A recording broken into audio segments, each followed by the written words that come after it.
Wuthering Heights by Emily Brontë. Chapter 15. Another week over, and I am so many days nearer health and spring. I have now heard all my neighbours' history at different sittings, as the housekeeper could spare time from more important occupations. I'll continue it in her own words, only a little condensed. She is, on the whole, a very fair narrator, and I don't think I could improve her style. In the evening, she said, the evening of my visit to the Heights, I knew, as well as if I saw him, that Mr. Heathcliff was about the place, and I shunned going out because I still carried his letter in my pocket, and I didn't want to be threatened or teased any more. I had made up my mind not to give it till my master went somewhere, as I could not guess how its receipt would affect Catherine. The consequence was that it did not reach her before the lapse of 3 days. The 4th was a Sunday, and I brought it to her room after the family were gone to church. There was a manservant left to keep the house with me, and we generally made a practice of locking the doors during the hours of the service. But on that occasion the weather was so warm and pleasant that I set them wide open, and, to fulfil my engagement, as I knew who would be coming, I told my companion that the mistress wished very much for some oranges, and he must run over to the village and get a few, to be paid for on the morrow. He departed, and I went upstairs. Mrs. Linton sat in a loose white dress, with a light shawl over her shoulders, in the recess of the open window, as usual. Her thick, long hair had been partly removed at the beginning of her illness, and now she wore it simply combed in its natural tresses over her temples and neck. Her appearance was altered, as I had told Heathcliff, but when she was calm there seemed unearthly beauty in the change. The flash of her eyes had been succeeded by a dreamy and melancholy softness. They no longer gave the impression of looking at objects around her. They appeared always to gaze beyond, and far beyond. You would have said out of this world. Then the paleness of her face, its haggard aspect having vanished as she recovered flesh, and the peculiar expression arising from her mental state, though painfully suggestive of their causes, added to the touching interest which she awakened, and invariably to me, I know, and to any person who saw her, I should think, refuted more tangible proofs of convalescence, and stamped her as one doomed to decay. A book lay spread on the sill before her, and the scarcely perceptible wind fluttered its leaves at intervals. I believe Linton had laid it there, for she never endeavoured to divert herself with reading, or occupation of any kind, and he would spend many an hour in trying to entice her attention to some subject which had formerly been her amusement. She was conscious of his aim, and in her better moods endured his efforts placidly, only showing their uselessness by now and then suppressing a wearied sigh, and checking him at last with the saddest of smiles and kisses. At other times she would turn petulantly away and hide her face in her hands, or even push him off angrily, and then he took care to let her alone, for he was certain of doing no good. Gimmerton Chapel bells were still ringing, and the full, mellow flow of the beck in the valley came soothingly on the ear. It was a sweet substitute for the yet absent murmur of the summer foliage, which drowned that music about the grange when the trees were in leaf. At Wuthering Heights it always sounded on quiet days following a great thaw, or a season of steady rain. And of Wuthering Heights Catherine was thinking as she listened. That is, if she thought or listened at all. But she had the vague, distant look I mentioned before, which expressed no recognition of material things, either by ear or eye. "There's a letter to you, Mrs. Linton," I said, gently inserting it in one hand that rested on her knee. "You must read it immediately, because it wants an answer. Shall I break the seal?" "Yes," she answered, without altering the direction of her eyes. I opened it. It was very short. "Now," I continued, "read it." She drew away her hand and let it fall. I replaced it in her lap, and stood waiting till it should please her to glance down, but that movement was so long delayed that at last I resumed. "Must I read it, ma'am? It is from Mr. Heathcliff." There was a start, and a troubled gleam of recollection, and a struggle to arrange her ideas. She lifted the letter and seemed to peruse it, and when she came to the signature she sighed. And yet I found she had not gathered its import, for upon my desiring to hear her reply, she merely pointed to the name and gazed at me with mournful and questioning eagerness. "Well, he wishes to see you," said I, guessing her need of an interpreter. "He's in the garden by this time, and impatient to know what answer I shall bring." As I spoke, I observed a large dog lying on the sunny grass beneath raise its ears as if about to bark, and then smoothing them back announce by a wag of the tail that someone approached whom it did not consider a stranger. Mrs. Linton bent forward and listened breathlessly. The minute after, a step traversed the hall. The open house was too tempting for Heathcliff to resist walking in. Most likely he supposed that I was inclined to shirk my promise, and so resolved to trust to his own audacity. With straining eagerness, Catherine gazed towards the entrance of her chamber. He did not hit the right room directly. She motioned me to admit him, but he found it ere I could reach the door, and in a stride or two was at her side, and had her grasped in his arms.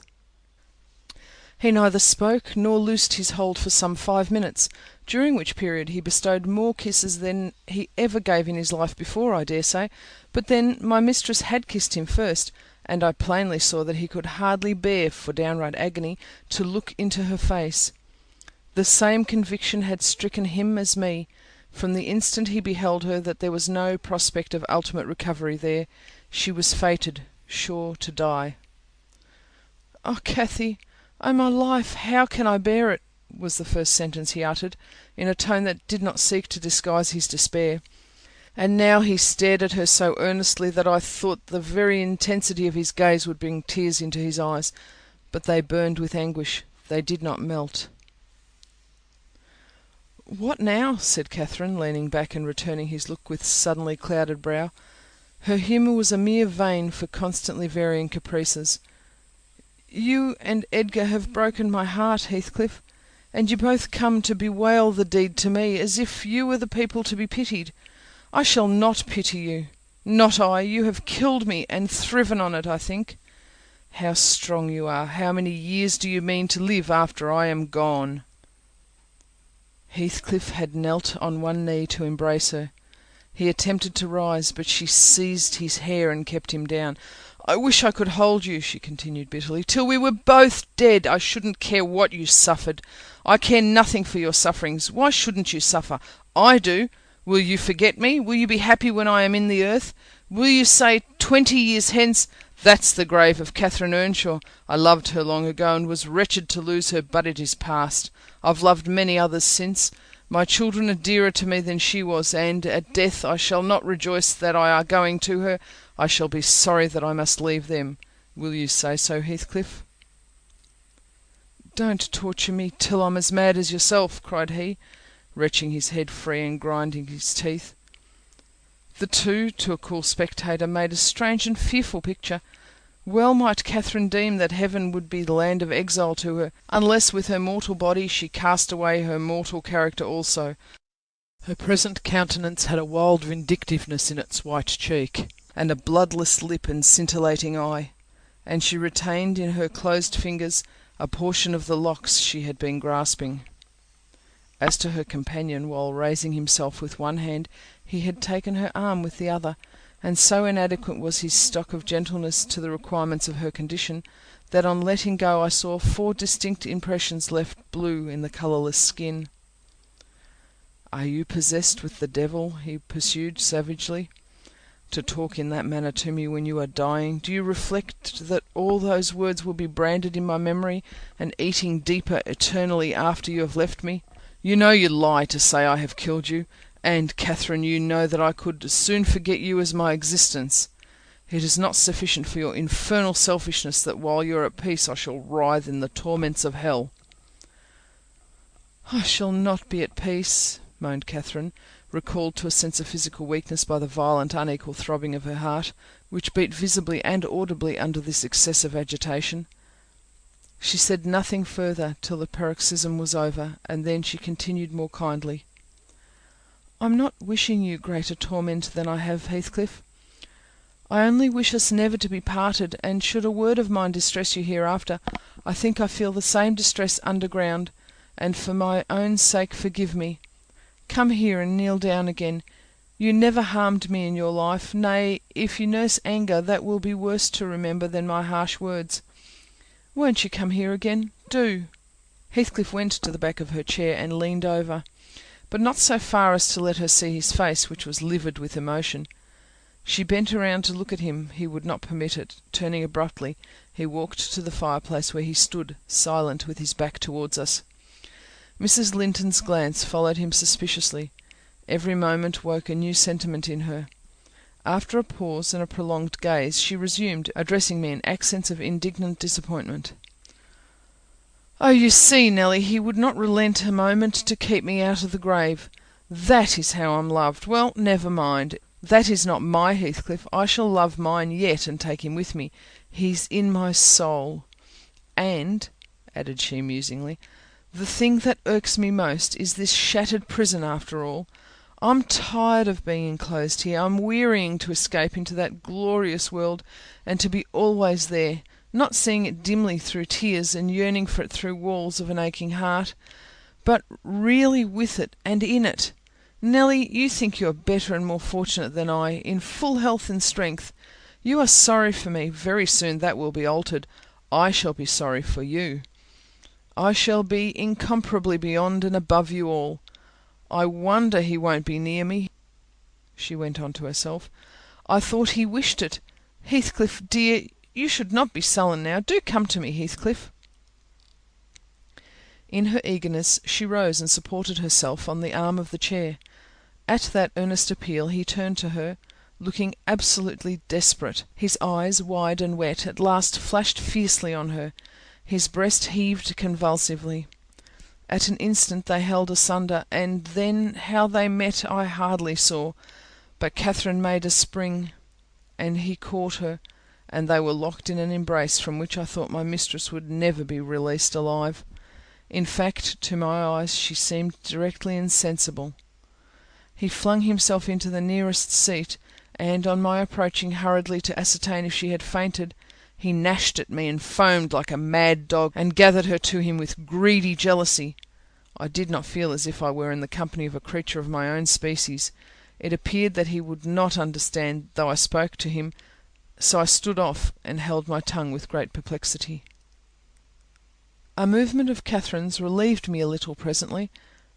She put up her hand to clasp his neck and bring her cheek to his as he held her, while he, in return, covering her with frantic caresses, said wildly: "You teach me how cruel you've been, cruel and false. Why did you despise me? Why did you betray your own heart, Cathy? I have not one word of comfort. You deserve this. You have killed yourself. Yes, you may kiss me and cry, and wring out my kisses and tears. They'll blight you, they'll damn you. You loved me.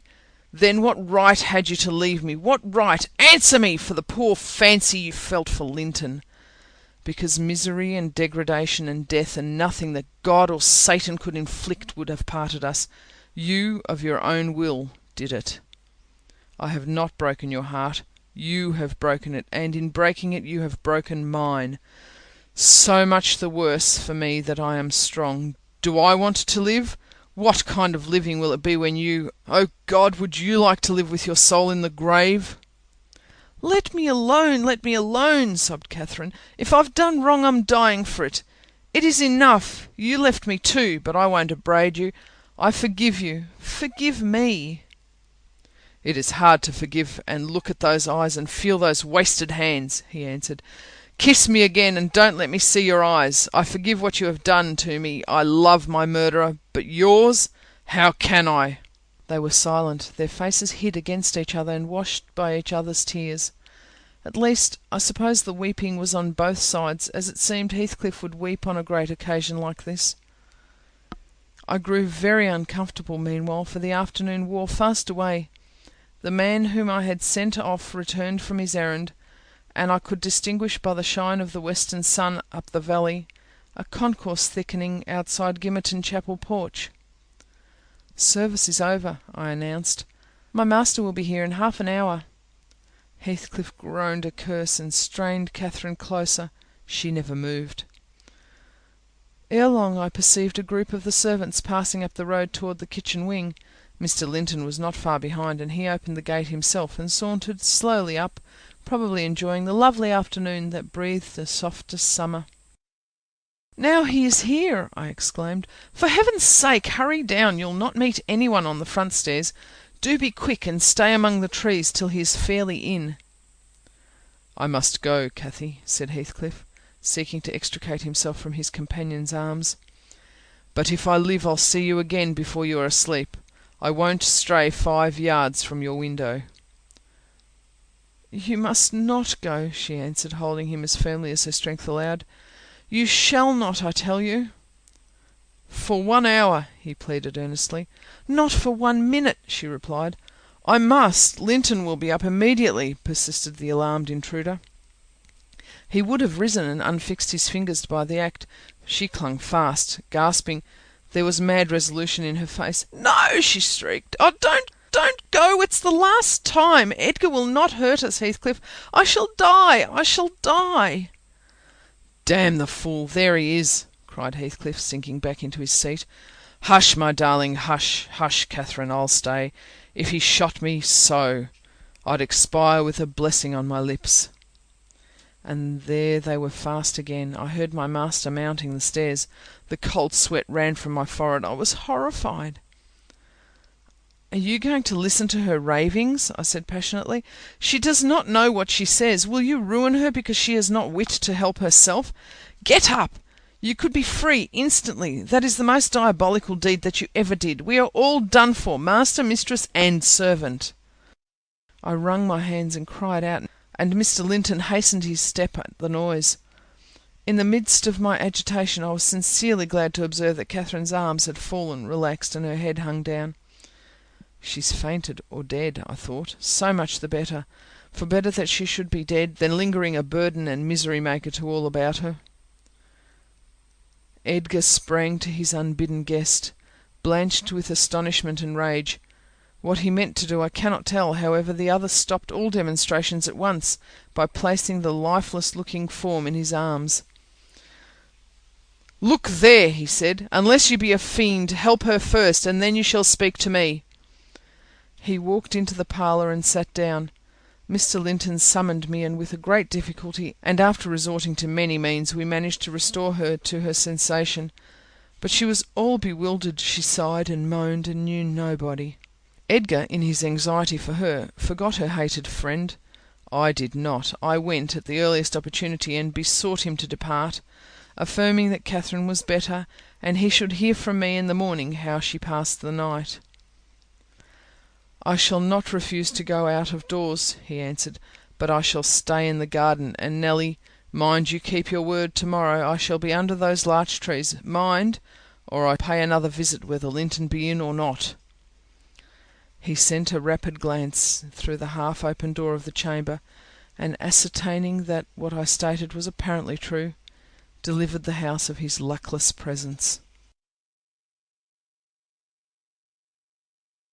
End of chapter 15. Wuthering Heights by Emily Brontë. Chapter 16. About 12 o'clock that night was born the Catherine you saw at Wuthering Heights, a puny 7 months' child, and 2 hours after the mother died, having never recovered sufficient consciousness to miss Heathcliff or know Edgar. The latter's distraction at his bereavement is a subject too painful to be dwelt on. Its after-effects showed how deep the sorrow sunk. A great addition, in my eyes, was his being left without an heir. I bemoaned that, as I gazed on the feeble orphan, and I mentally abused old Linton for, what was only natural partiality, the securing his estate to his own daughter, instead of his son's. An unwelcomed infant it was, poor thing. It might have wailed out of life, and nobody cared a morsel during those first hours of existence. We redeemed the neglect afterwards, but its beginning was as friendless as its end is likely to be. Next morning, bright and cheerful out of doors, stole softened in through the blinds of the silent room, and suffused the couch and its occupant with a mellow, tender glow. Edgar Linton had his head laid on the pillow and his eyes shut. His young and fair features were almost as deathlike as those of the form beside him, and almost as fixed. But his was the hush of exhausted anguish, and hers of perfect peace. Her brow smooth, her lids closed, her lips wearing the expression of a smile. No angel in heaven could be more beautiful than she appeared. And I partook of the infinite calm in which she lay. My mind was never in a holier frame than while I gazed on that untroubled image of divine rest. I instinctively echoed the words she had uttered a few hours before. Incomparably beyond and above us all, whether still on earth or now in heaven, her spirit is at home with God. I don't know if it be a peculiarity in me, but I am seldom otherwise than happy while watching in the chamber of death, should no frenzied or despairing mourner share the duty with me. I see a repose that neither earth nor hell can break, and I feel an assurance of the endless and shadowless hereafter, the eternity they have entered, where life is boundless in its duration, and love in its sympathy and joy in its fullness. I noticed on that occasion how much selfishness there is even in a love like Mr. Linton's, when he so regretted Catherine's blessed release. To be sure, one might have doubted, after the wayward and impatient existence she had led, whether she merited a haven of peace at last. One might doubt in seasons of cold reflection, but not then, in the presence of her corpse. It asserted its own tranquillity, which seemed a pledge of equal quiet to its former inhabitant. "Do you believe such people are happy in the other world, sir? I'd give a great deal to know." I declined answering Mrs. Dean's question, which struck me as something heterodox. She proceeded. "Retracing the course of Catherine Linton, I fear we have no right to think she is, but will leave her with her Maker." The master looked asleep, and I ventured soon after sunrise to quit the room and steal out to the pure, refreshing air. The servants thought me gone to shake off the drowsiness of my protracted watch. In reality my chief motive was seeing Mr. Heathcliff. If he had remained among the larches all night he would have heard nothing of the stir at the Grange, unless perhaps he might catch the gallop of the messenger going to Gimmerton. If he had come nearer, he would probably be aware, from the lights flitting to and fro, and the opening and shutting of the outer doors, that all was not right within. I wished, yet feared to find him. I felt the terrible news must be told, and I longed to get it over, but how to do it I did not know. He was there, at least a few yards further in the park, leant against an old ash tree, his hat off and his hair soaked with the dew that had gathered on the budded branches and fell pattering round him. He had been standing a long time in that position, for I saw a pair of ouzels passing and repassing scarcely 3 feet from him, busy in building their nest and regarding his proximity no more than that of a piece of timber. They flew off at my approach, and he raised his eyes and spoke. "She's dead," he said. "I've not waited for you to learn that. Put your handkerchief away. Don't snivel before me. Damn you all, she wants none of your tears." I was weeping as much for him as her. We do sometimes pity creatures that have none of the feeling either for themselves or others. When I first looked into his face, I perceived that he had got intelligence of the catastrophe, and a foolish notion struck me that his heart was quelled and he prayed, because his lips moved and his gaze was bent on the ground. "Yes, she's dead," I answered, checking my sobs and drying my cheeks. "Gone to heaven, I hope, where we may every one join her if we take due warning and leave our evil ways to follow good." "Did she take due warning, then?" asked Heathcliff, attempting a sneer. "Did she die like a saint? Come, give me a true history of the event. How did—" He endeavored to pronounce the name, but could not manage it, and compressing his mouth, he held a silent combat with his inward agony, defying meanwhile my sympathy with an unflinching ferocious stare. "How did she die?" he resumed, at last, fain notwithstanding his hardihood to have a support behind him, for after the struggle he trembled in spite of himself to his very finger ends. "Poor wretch," I thought, "you have a heart and nerves the same as your brother men. Why should you be anxious to conceal them? Your pride cannot blind God. You tempt him to wring them, till he forces a cry of humiliation." Quietly as a lamb I answered aloud. She drew a sigh and stretched herself, like a child reviving and sinking again to sleep, and 5 minutes after I felt one little pulse at her heart, and nothing more. "And Did she ever mention me?" he asked, hesitating, as if he dreaded the answer to his question would introduce details that he could not bear to hear. "Her senses never returned. She recognized nobody from the time you left her," I said. "She lies with a sweet smile on her face, and her latest ideas wandered back to pleasant early days. Her life closed in a gentle dream. May she wake as kindly in the other world." "May she wake in torment!" he cried, with frightful vehemence, stamping his foot and groaning in a sudden paroxysm of ungovernable passion. "Why, she's a liar to the end! Where is she? Not there! Not in heaven! Not perished! Where? Oh, you said you cared nothing for my sufferings. And I pray one prayer, I repeat it till my tongue stiffens. Catherine Earnshaw, may you not rest as long as I am living. You said I killed you. Haunt me, then. The murdered do haunt their murderers, I believe. I know that ghosts have wandered on earth. Be with me always. Take any form. Drive me mad. Only do not leave me in this abyss where I cannot find you. O God, it is unutterable. I cannot live without my life. I cannot live without my soul." He dashed his head against the knotted trunk, and lifting up his eyes, howled, not like a man, but like a savage beast being goaded to death with knives and spears. I observed several splashes of blood about the bark of the tree, and his hand and forehead were both stained. Probably the scene I witnessed was a repetition of others acted during the night. It hardly moved my compassion, it appalled me.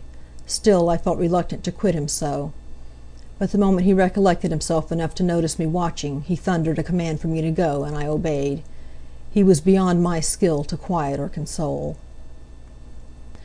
Mrs. Linton's funeral was appointed to take place on the Friday following her decease. Until then her coffin remained uncovered and strewn with flowers and scented leaves in the great drawing-room. Linton spent his days and nights there, a sleepless guardian; and, a circumstance concealed from all but me, Heathcliff spent his nights, at least outside, equally a stranger to repose. I held no communication with him; still I was conscious of his design to enter, if he could, and on the Tuesday, a little after dark, when my master, from sheer fatigue, had been compelled to retire a couple of hours, I went and opened one of the windows, moved by his perseverance to give him a chance of bestowing on the faded image of his idol one final adieu.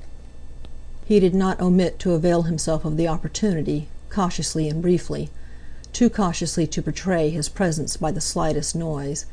Indeed, I shouldn't have discovered that he had been there, except for the disarrangement of the drapery about the corpse's face, and for observing on the floor a curl of light hair, fastened with a silver thread, which on examination I ascertained to have been taken from a locket hung round Catherine's neck. Heathcliff had opened the trinket and cast out its contents, replacing them by a black lock of his own. I twisted the two and enclosed them together. Mr. Earnshaw was, of course, invited to attend the remains of his sister to the grave. He sent no excuse, but he never came; so that, besides her husband, the mourners were wholly composed of tenants and servants. Isabella was not asked. The place of Catherine's interment, to the surprise of the villagers, was neither in the chapel under the carved monument of the Lintons, nor yet by the tombs of her own relations outside. It was dug on a green slope in a corner of the kirkyard, where the wall is so low that heath and bilberry plants have climbed over it from the moor, and peat mould almost buries it. Her husband lies in the same spot now, and they have each a simple headstone above, and a plain grey block at their feet, to mark the graves. End of chapter 16. Wuthering Heights by Emily Brontë. Chapter 17. That Friday made the last of our fine days for a month. In the evening the weather broke. The wind shifted from south to northeast and brought rain first, and then sleet and snow. On the morrow one could hardly imagine that there had been 3 weeks of summer. The primroses and crocuses were hidden under wintry drifts. The larks were silent, the young leaves of the early trees smitten and blackened. And dreary and chill and dismal that morrow did creep over. My master kept his room. I took possession of the lonely parlour, converting it into a nursery. And there I was, sitting with the moaning doll of a child laid on my knee, rocking it to and fro, and watching meanwhile the still driving flakes build up the uncurtained window, when the door opened, and some person entered, out of breath, and laughing. My anger was greater than my astonishment for a minute. I supposed it one of the maids, and I cried, "Have done! How dare you show your giddiness here? What would Mr. Lytton say if he heard you?" "Excuse me," answered a familiar voice, "but I know Edgar is in bed, and I cannot stop myself." With that the speaker came toward the fire, panting and holding her hand to her side. "I've run the whole way from Wuthering Heights," she continued after a pause, "except where I've flown. I couldn't count the number of falls I've had. Oh, I'm aching all over. But don't be alarmed. There shall be an explanation as soon as I can give it. Only just have the goodness to step out and order the carriage to take me on to Gimmerton, and tell a servant to seek up a few clothes in my wardrobe." The intruder was Mrs. Heathcliff. She certainly seemed in no laughing predicament. Her hair streamed on her shoulders, dripping with snow and water. She was dressed in the girlish dress she commonly wore, befitting her age more than her position, a low frock with short sleeves and nothing on either head or neck. The frock was of light silk and clung to her with wet, and her feet were protected merely by thin slippers. Add to this a deep cut under one ear, which only the cold prevented from bleeding profusely, a white face scratched and bruised, and a frame hardly able to support itself through fatigue, and you may fancy my first fright was not much allayed when I had had leisure to examine her. "My dear young lady," I exclaimed, "I'll stir nowhere and hear nothing till you've removed every article of your clothes and put on dry things, and certainly you shall not go to Gimmerton tonight, so it's needless to order the carriage." "Certainly I shall," she said, "walking or riding. Yet I've no objection to dress myself decently. And, see how it flows down my neck now.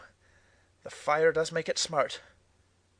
She insisted on my fulfilling her directions before she would let me touch her, and not till after the coachman had been instructed to get ready and a maid set to pack up some necessary attire did I obtain her consent for binding the wound and helping to change her garments.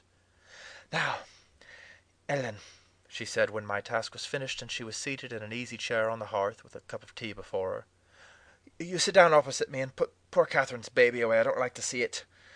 Now, you mustn't think I care little for Catherine because I behaved so foolishly on entering. I've cried too, bitterly. Yes, more than anyone else has reason to cry. We parted unreconciled, you remember, and I shan't forgive myself. But for all that, I was not going to sympathize with him. The brute beast. Oh, give me the poker. This is the last thing of his I have about me." And she slipped the gold ring from her third finger and threw it on the floor. "I'll smash it," she continued, striking it with childish spite, "and then I'll burn it." And she took and dropped the misused article among the coals. "There! He shall buy another if he gets me back again. He'd be capable of coming to seek me to tease Edgar. I dare not stay lest that notion should possess his wicked head. And besides, Edgar has not been kind, has he? And I won't come suing for his assistance, nor will I bring him into more trouble. Necessity compelled me to seek shelter here. Though, if I'd not learned he was out of the way, I'd have halted at the kitchen, washed my face, warmed myself, got you to bring what I wanted, and departed again to anywhere out of the reach of my accursed, that incarnate Garblin. He was in such a fury. If he had caught me... Oh, it's a pity Earnshaw's not his match in strength. I wouldn't have run till I'd seen him all but demolished had Hindley been able to do it."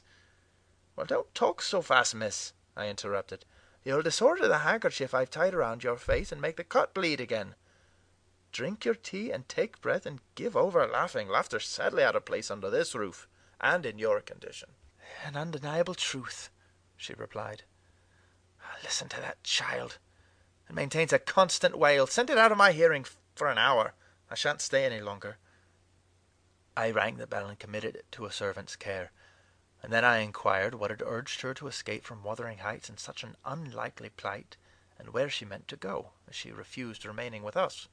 "I ought, and I wished to remain," answered she, "to cheer Edgar, and take care of the baby, for two things, and because the Grange is my right home. But I tell you he won't let me. Do you think he could bear to see me grow fat and merry, could bear to think that we were tranquil, and not resolve on poisoning our comfort? Now, I have the satisfaction of being sure that he detests me to the point of its annoying him seriously to have me within earshot or eyesight. I notice when I enter his presence, the muscles of his countenance are involuntarily distorted into an expression of hatred, partly arising from his knowledge of the good causes I have to feel that sentiment for him, and partly from original aversion. It is strong enough to make me feel pretty certain that he would not chase me over England, supposing I contrived a clear escape. and therefore I must get quite away. I've recovered from my first desire to be killed by him. I'd rather he'd kill himself. He has extinguished my love effectually, and so I'm at my ease.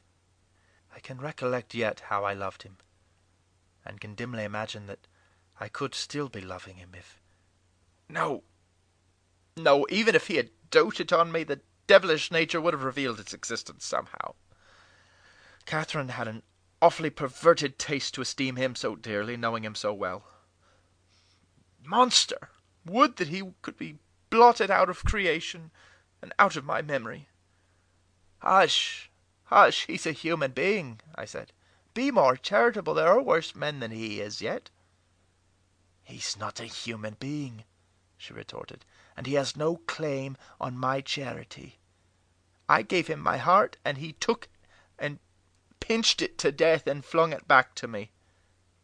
People feel with their hearts, Ellen, and since he has destroyed mine, I have not power to feel for him. And I would not, though he groaned from this to his dying day, and wept tears of blood for Catherine. No, indeed I wouldn't. And here Isabella began to cry, but immediately dashing the water from her lashes, she recommenced. You asked what has driven me to flight at last. I was compelled to attempt it because I had succeeded in rousing his rage a pitch above his malignity. Pulling out the nerves with red-hot pincers requires more coolness than knocking on the head. He was worked up to forget the fiendish prudence he had boasted of, and proceeded to murderous violence. I experienced pleasure in being able to exasperate him.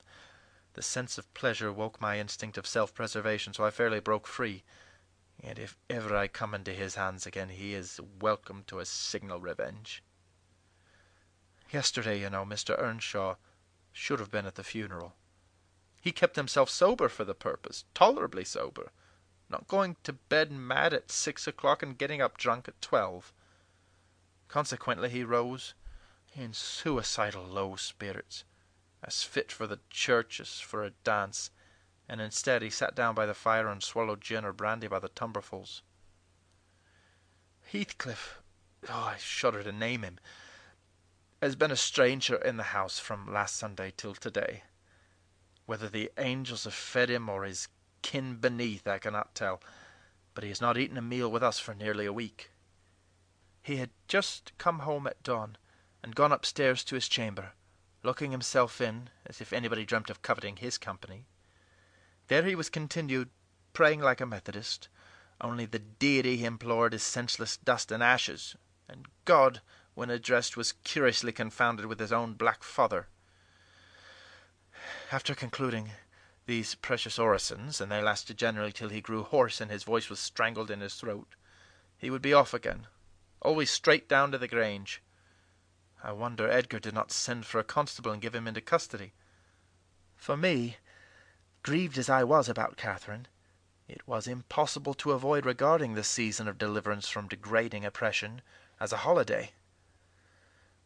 I recovered spirits sufficiently to bear Joseph's eternal lectures without weeping, and to move up and down the house less with the foot of a frighted thief than formerly.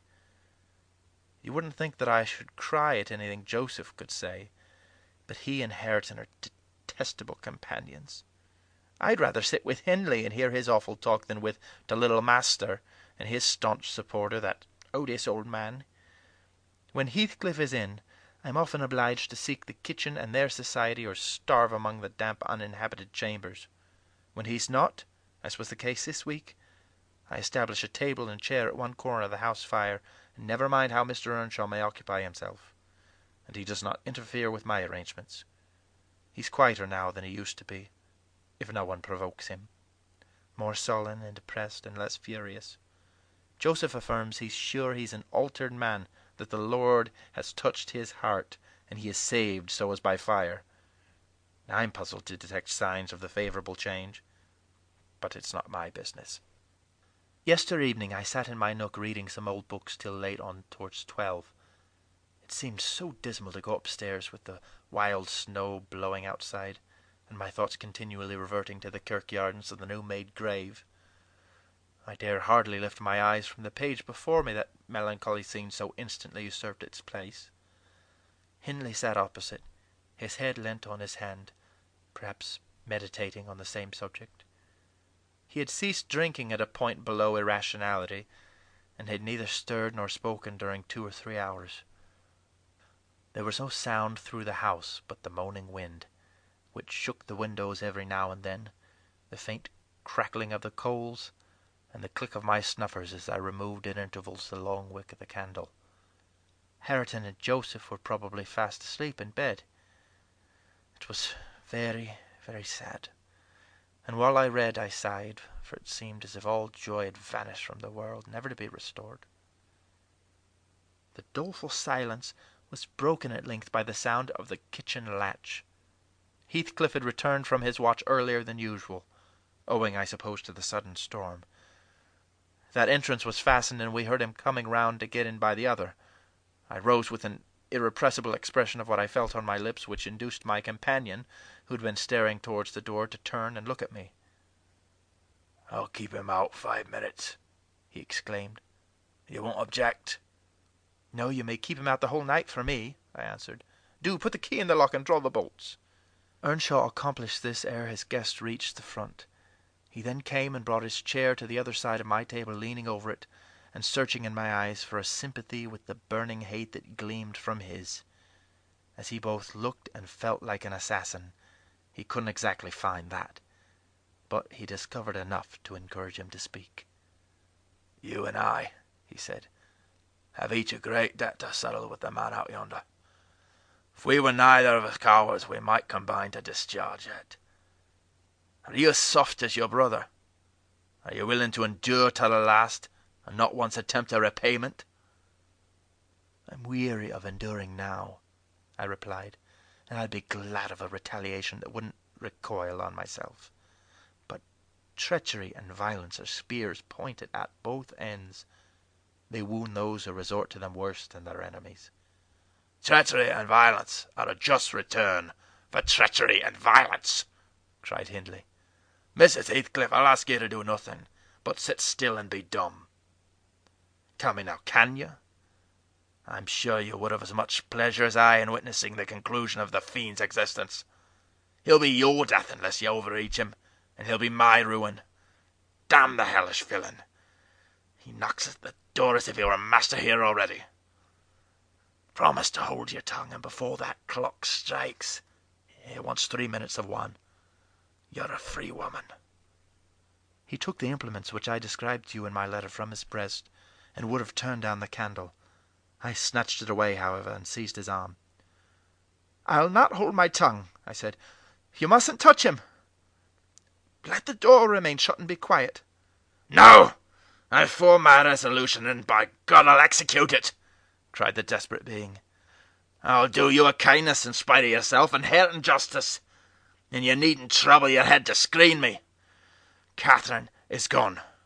Nobody alive would regret me, or be ashamed though I cut my throat this minute, and it's time to make an end." I might as well have struggled with a bear or reasoned with a lunatic. The only resource left me was to run to a lattice and warn his intended victim of the fate which awaited him. "You'd better seek shelter somewhere else tonight," I exclaimed in rather a triumphant tone. "Mr. Earnshaw has a mind to shoot you if you persist in endeavouring to enter." "You'd better open the door, you," he answered, addressing me with some elegant term that I don't care to repeat. "I shall not meddle in the matter," I retorted again. "Come in and get shot if you please. I've done my duty." With that I shut the window and returned to my place by the fire, having too small a stock of hypocrisy at my command to pretend any anxiety for the danger that menaced him. Earnshaw swore passionately at me, affirming that I loved the villain yet, and calling me all sorts of names for the base spirit I evinced. And I, in my secret heart, and conscience never reproached me, thought what a blessing it would be for him should Heathcliff put him out of misery, and what a blessing for me should he send Heathcliff to his right abode. As I sat nursing these reflections, the casement behind me was banged onto the floor by a blow from the latter individual, and his black countenance looked blightingly through. The stanchion stood too close to suffer his shoulders to follow, and I smiled, exulting in my fancied security. His hair and clothes were whitened with snow, and his sharp, cannibal teeth, revealed by cold and wrath, gleamed through the dark. "Isabella, let me in, or I'll make you repent," he gurned, as Joseph calls it. "I cannot commit murder," I replied. "Mr. Hindley stands sentinel with a knife and loaded pistol." "Let me in by the kitchen door," he said. "Hindley will be there before me," I answered, "and that's a poor love of yours that cannot bear a shower of snow. We were left at peace in our beds as long as the summer moon shone, but the moment a blast of winter returns, you must run for shelter. Heathcliff, if I were you, I'd go stretch myself over her grave and die like a faithful dog. The world is surely not worth living in now, is it? You had distinctly impressed on me the idea that Catherine was the whole joy of your life. I can't imagine how you think of surviving her loss." "He's here, is he?" exclaimed my companion, rushing to the gap. "If I can get my arm out, I can hit him." "I'm afraid, Ellen, you'll set me down as really wicked, but you don't know all, so don't judge. I wouldn't have aided or abetted an attempt on even his life for anything. Wish that he were dead I must, and therefore I was fearfully disappointed and unnerved by terror for the consequence of my taunting speech, when he flung himself on Earnshaw's weapon and wrenched it from his grasp. The charge exploded, and the knife, in springing back, closed into its owner's wrist. Heathcliff pulled it away by main force, slitting up the flesh as it passed on, and thrust it dripping into his pocket. He then took a stone, struck down the division between two windows, and sprang in.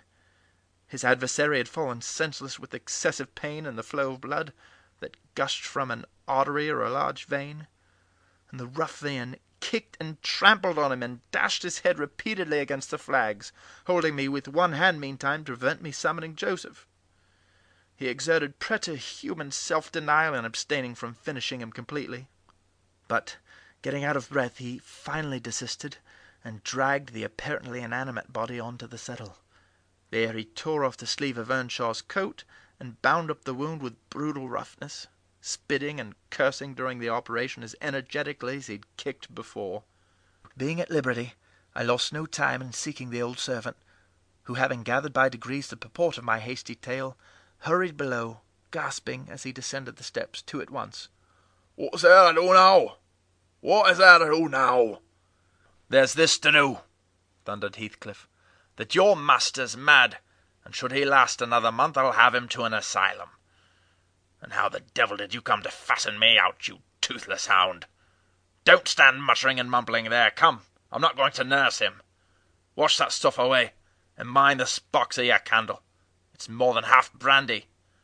"I saw you've been murdering on him," exclaimed Joseph, lifting his hands and eyes in horror. "If ever I see the sight like that, may the Lord—" Heathcliff gave him a push on to his knees in the middle of the blood, and flung a towel to him. But instead of proceeding to dry it up, he joined his hands and began a prayer, which excited my laughter from its odd phraseology. I was in the condition of mind to be shocked at nothing. In fact, I was as reckless as some malefactors show themselves at the foot of the gallows. "Oh, I forgot you," said the tyrant. "You shall do that. Down with you. And you conspire with him against me, do you, viper? There, that's work fit for you." He shook me till my teeth rattled, and pitched me beside Joseph, who steadily concluded his supplications, and then rose, vowing he would set off for the Grange directly. Mr. Linton was a magistrate, and though he had 50 wives dead, he should inquire into this. He was so obstinate in his resolution that Heathcliff deemed it expedient to compel from my lips a recapitulation of what had taken place, standing over me, heaving with malevolence as I reluctantly delivered the account and answer to his questions. It required a great deal of labour to satisfy the old man that Heathcliff was not the aggressor, especially with my hardly wrung replies. However, Mr. Earnshaw soon convinced him that he was alive still. Joseph hastened to administer a dose of spirits, and by their succour his master presently regained motion and consciousness. Heathcliff, aware that his opponent was ignorant of the treatment received while insensible, called him deliriously intoxicated, and said he should not notice his atrocious conduct further, but advised him to get to bed. To my joy, he left us after giving this judicious counsel, and Hindley stretched himself on the hearthstone. I departed to my own room, marvelling that I had escaped so easily. This morning, when I came down, about half an hour before noon, Mr. Earnshaw was sitting by the fire, deadly sick. His evil genius, almost as gaunt and ghastly, leant against the chimney. Neither appeared inclined to dine, and having waited till all was cold on the table, I commenced alone. Nothing hindered me from eating heartily, and I experienced a certain sense of satisfaction and superiority as at intervals I cast a look towards my silent companions, and felt the comfort of a quiet conscience within me. After I had done, I ventured on the unusual liberty of drawing near the fire, going round Earnshaw's seat, and kneeling in the corner beside him. Heathcliff did not glance my way, and I gazed up and contemplated his features almost as confidently as if they had been turned to stone. His forehead, that I once thought so manly, that I now think so diabolical, was shaded with a heavy cloud. His basilisk eyes were nearly quenched by sleeplessness, and weeping, perhaps, for the lashes were wet then. His lips, devoid of their ferocious sneer, and sealed in an expression of unspeakable sadness. Had it been another, I would have covered my face in the presence of such grief. In his case, I was gratified, and ignoble as it seems to insult a fallen enemy, I couldn't miss this chance of sticking in a dart. His weakness was the only time when I could taste the delight of paying wrong for wrong. "Fie, fie, miss," I interrupted. "One might suppose you had never opened a Bible in your life. If God afflict your enemies, surely that ought to suffice you. It is both mean and presumptuous to add your torture to his." "In general, I'll allow that it would be, Ellen," she continued. "But what misery laid on Heathcliff could content me unless I have a hand in it.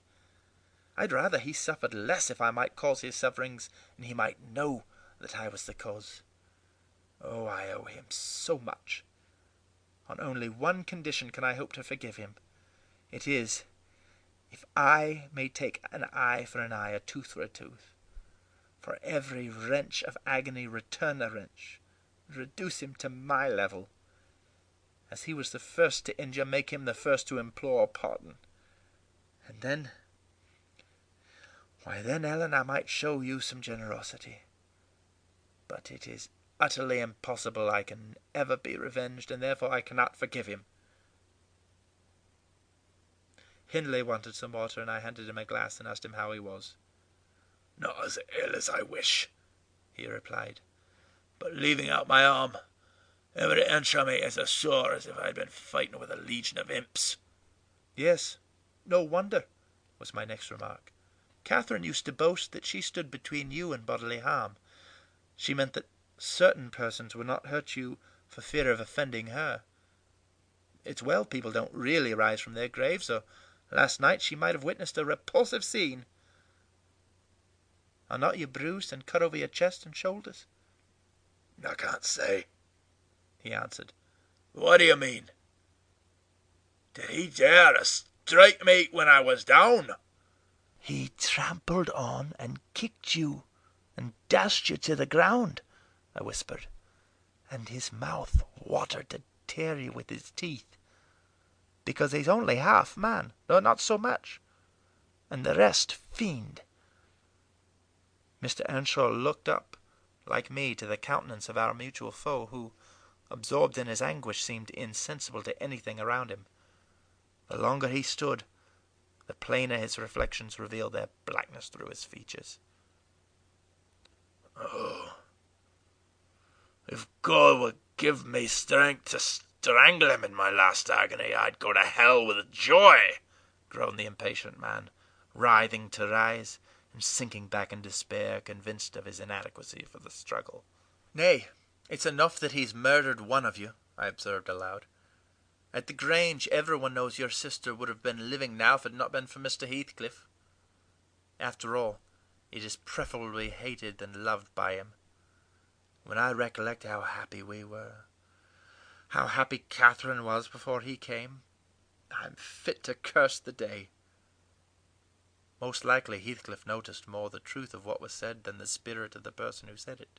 His attention was roused, I saw, for his eyes rained down tears among the ashes, and he drew his breath in suffocating sighs. I stared full at him, and laughed scornfully. The clouded windows of hell flashed a moment towards me.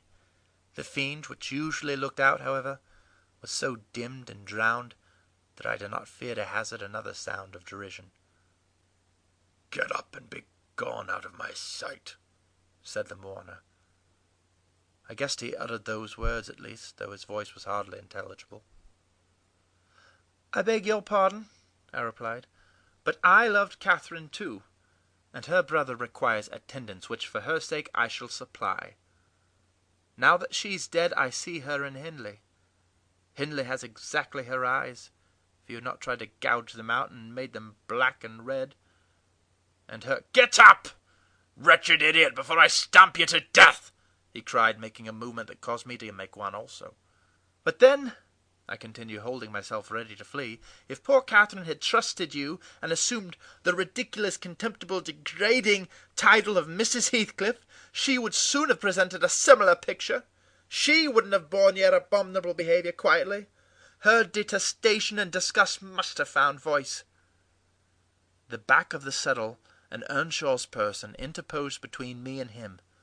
So instead of endeavouring to reach me, he snatched a dinner knife from the table and flung it at my head. It struck beneath my ear and stopped the sentence I was uttering, but pulling it out, I sprang to the door and delivered another, which I hope went a little deeper than his missile. The last glimpse I caught of him was a furious rush on his part, checked by the embrace of my host, and both fell locked together on the hearth. In my flight through the kitchen I bid Joseph speed to his master. I knocked over Hareton, who was hanging a litter of puppies from a chair-back in the doorway, and, blessed as a soul escaped from purgatory, I bounded, leaped, and flew down the steep road, then, quitting its windings, shot direct across the moor, rolling over banks and wading through marshes, precipitating myself, in fact, towards the beacon light of the Grange, and far rather would I be condemned to a perpetual dwelling in the infernal regions than even for one night abide beneath the roof of Wuthering Heights again.